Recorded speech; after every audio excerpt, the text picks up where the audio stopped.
Michael Widner slapped that sell recommendation on D.R. Horton in April 2009, and then again he did it from August 2009 until June 2010 when he changed that rating to a hold. Since his change to a hold rating in that time, in June of 2010, D.R. Horton is up a little over 10%. So he's been spot on the money with this stock. Michael Widner, Stifel Nicolaus with us now. Michael, great. Dom, of course, staying around.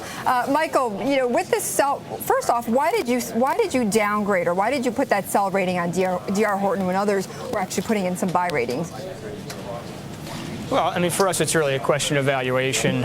We look across the sector, how long it's going to take for housing to recover. It's been a long time now that we say it's a long way off, probably a 2013, 2014 event. And so we look at where the stocks trade on an earnings basis and a normalized earnings basis, where they are on a price-to-book basis, and Horton, along with a number of others, just periodically get way too expensive. They price in a much faster recovery than we think is likely.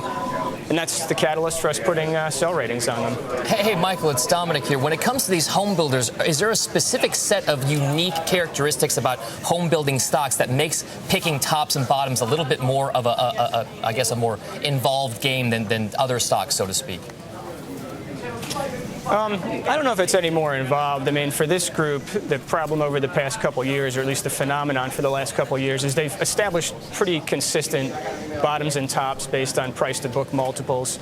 There's still a lot of debate out there on what normalized earnings look like, but most agree that it's still several years away, and we do think that there's a reasonably well-defined range of potential earnings scenarios. And so for us, again, it's just looking at the sentiment swings in the stocks, and when the stocks are pricing in a much sharper recovery than is realistically feasible, right, that's when we put our sells on. And when they're pricing in a much lower bottom, that's when we get more enthused about them. Mike, I mean, what's going to make you change your rating then on D.R. Horton? Valuation, frankly. I mean, the most likely scenario, I'm always hoping to be surprised by some sharp turn in the economy. Job recovery starting at 500,000 jobs a month. There's something that can give us confidence that the end is closer. I mean, the end in terms of housing turning around.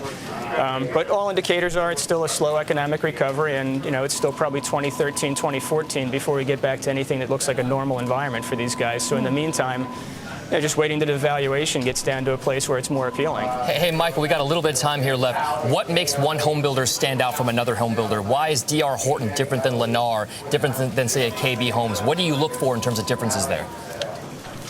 Well, I mean, frankly, we evaluate them on all the normal dimensions. I mean, we look at management quality, the quality of the franchise, what the incentives are and how they're performing, what their ability to cost cut and earn profits and so on and so forth. Business segment. All of that matters. At the end of the day, though, what really matters in the end for investors is the valuation. So, Horton, we've had sell ratings on. I mean, we love management at Horton. We think it's a great company. We think their first-time buyer focus is a good place to be. We think they have a long, strong track record and will going forward. But again, when the stock is pricing in all of that plus more, that's when we think it's a sell. And so, we're most enthused right now about some of the laggards in the sector, some that, don't really have a lot of great, strong selling points like that, but the valuations are so depressed that, we think that they're easy doubles to triples from here. Mike, thank you. We're going to leave it there. Mike Widner, our Bloomberg Best Analyst at Stifel Nicolaus, for what we're calling his courageous call on D.R. Horton.